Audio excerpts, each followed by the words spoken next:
Bonjour à tous, bonjour à toutes pour cette nouvelle vidéo sur l'entraînement physique après 50 ans. Alors aujourd'hui, je reviens d'un entraînement un peu particulier, un entraînement un petit peu scientifique, un petit peu expérimental. J'ai essayé de mesurer l'effet de la cadence sur la performance. Ça m'est venu parce que j'ai vu une vidéo sur internet qui parlait de la cadence de course. Un coach qui est quand même assez reconnu qui expliquait que la cadence de course devait tourner autour de 170 pas par minute. Alors je me suis interrogé comme ça, je n'avais jamais regardé ça depuis que je cours, ça fait très longtemps que je cours, donc j'estime avoir une technique, si on pouvait parler de technique de course à peu près normale, sans me poser de questions. Et là j'ai regardé et j'ai une cadence de course en fait beaucoup plus faible que 170. J'ai une cadence de course plutôt de 155, 158. Donc je me suis dit, je vais faire un entraînement. Et alors j'ai des entraînements extrêmement standardisés en ce moment parce que je reprends la course. Et du coup, j'essaie d'être assez rigoureux dans ce que je fais pour pas me blesser, pour pas me fatiguer, etc. Je fais bien attention à tout ça. Et du coup, j'ai des entraînements très standardisés. Alors j'en ai un qui me paraissait convenir pas mal, c'était un entraînement d'endurance d'une heure. Et sur cet entraînement d'une heure, je gère précisément la fréquence cardiaque. Je fais 20 minutes à la fréquence cardiaque d'entraînement le plus bas, et puis 20 minutes à vitesse lente, et puis 20 minutes à vitesse moyenne. Ce qui me donne à peu près en fréquence cardiaque moyenne, on va dire. Alors ici c'est en altitude, donc faut pas vous fier trop aux fréquences cardiaques. En plus je reprends juste, donc j'ai des fréquences assez bizarres. Fréquence basse c'est à peu près 121 en moyenne. Fréquence vitesse lente c'est 127 et fréquence vitesse moyenne 133. Donc je fais 20 minutes, 20 minutes, 20 minutes. Et en fait ça maintient à peu près, c'est un entraînement intéressant parce que ça maintient à peu près la vitesse de course.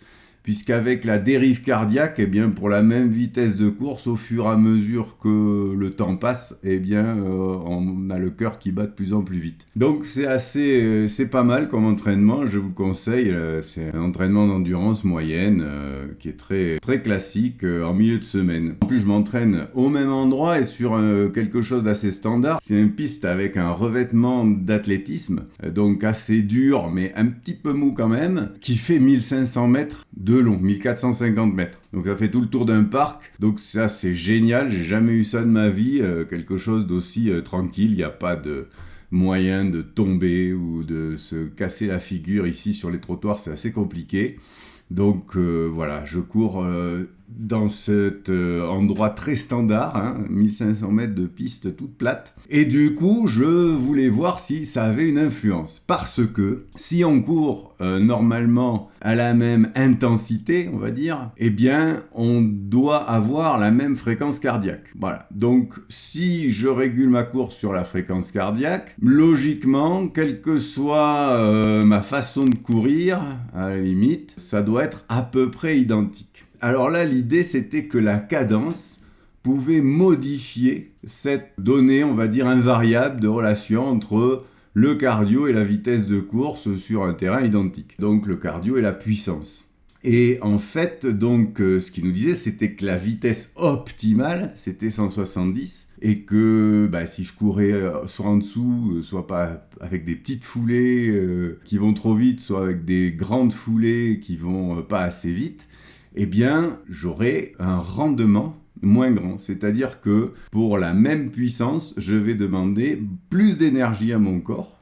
Donc je vais plus me fatiguer. Tout va ensemble, la fatigue, l'énergie, etc. Donc c'est très rentable de trouver quelque chose d'optimal en course, que ça soit. Alors on peut chercher de l'optimal partout, dans la course, dans la vitesse, dans la façon de courir, dans la façon de s'alimenter, dans la façon de se reposer, etc. C'est une recherche permanente finalement de l'optimal pour moins se fatiguer, que ça soit plus agréable et surtout quand même autant progresser. Donc quel est le résultat ? Globalement, voilà, je compare les deux entraînements, celui de la semaine dernière et celui d'aujourd'hui, qui est exactement identique au niveau de la fréquence cardiaque, donc de l'énergie que je dépense, et puis du temps et du terrain sur lequel je cours, donc tout est identique. La seule chose que j'ai changé, c'est la cadence. Et vous allez voir que je l'ai changé de façon très faible. Je suis passé donc de 158 pas par minute à 166. Vous voyez, alors au début de la course par exemple, au lieu de courir à 156 pas par minute, je cours à 166 pas par minute. Donc c'est pas énorme la différence, hein. Pour vous dire, alors c'est assez surprenant parce que quand j'ai commencé à courir, c'est quand même pas ma façon de courir. Donc, il fallait que je me concentre sur mes pas, que je fasse des tout petits pas. J'avais l'impression de faire des tout petits pas. Je me disais, mais c'est ridicule, je suis en train de faire des tout petits pas par rapport à ce que je fais d'habitude. Et alors, quand je regarde le résultat, la mesure, c'est assez rigolo parce qu'en fait, la foulée, c'est 95 cm quand je cours à 156. Et la foulée à 166, c'est pratiquement pareil, vous voyez. Donc, à 167, ça fait 89 cm. Donc, il y a 4-5 cm, vous voyez, il y a ça de différence entre mes foulées. Et j'avais l'impression de courir tout petit. C'est assez rigolo, la différence entre les sensations que l'on a et les mesures quand on les fait de façon objective. Donc c'est ça qui est intéressant dans un suivi un petit peu scientifique des choses. Donc voilà, alors quel est le résultat ? Quel est le résultat ? Est-ce que c'est marqué ? Alors est-ce que c'est significatif ? C'est ça le grand problème. Je ne dis pas que une expérience sur une personne et avec des différences telles que je les observe sont significatives. J'en sais rien. Mais en tout cas, pour moi, oui, c'est significatif. D'abord, j'ai eu une sensation de fatigue moins grande. C'est-à-dire que je suis arrivé moins cramé, même si c'est un entraînement qui n'est pas fait pour se cramer du tout, hein, c'est un entraînement d'endurance moyenne, donc on court tranquillement quand même.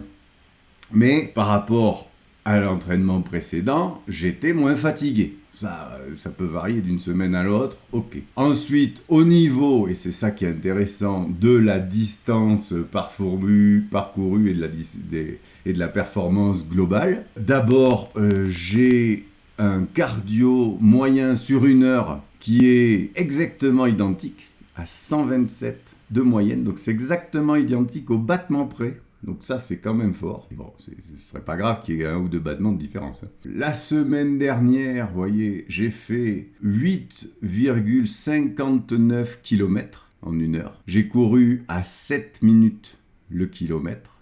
Je vous rappelle qu'on est à altitude. Cette semaine, avec mes petites foulées, qui sont pourtant pas bien différentes, mais que j'ai bien ressenties comme petites, au lieu de... J'ai fait 8,85 km et donc j'ai couru à 6,47 par kilomètre au lieu de 7. Donc j'ai gagné 15 secondes, 13 secondes au kilomètre sur une heure. Alors est-ce que c'est significatif ? J'en sais rien, mais je suis arrivé moins fatigué et j'ai couru quand même plus vite.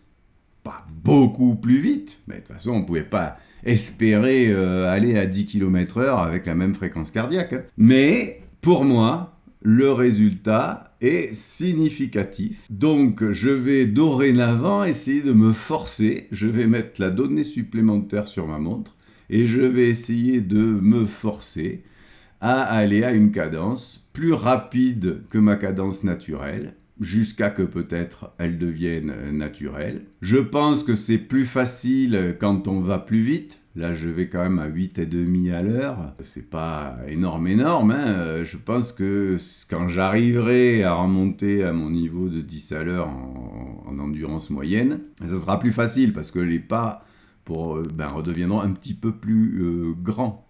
Hein, c'est ça qui est intéressant pour 170 de cadence. Mais je vais mettre ma cadence au poignet. Donc je vais vérifier en permanence que je cours assez vite en nombre de pas, hein, que je fais un grand nombre de petits pas assez vite, à peu près à 170. Ça me va. Alors courir à plus de 170 pas par minute, je ne sais pas comment on pourrait faire. C'est difficile. Ça me paraît difficile.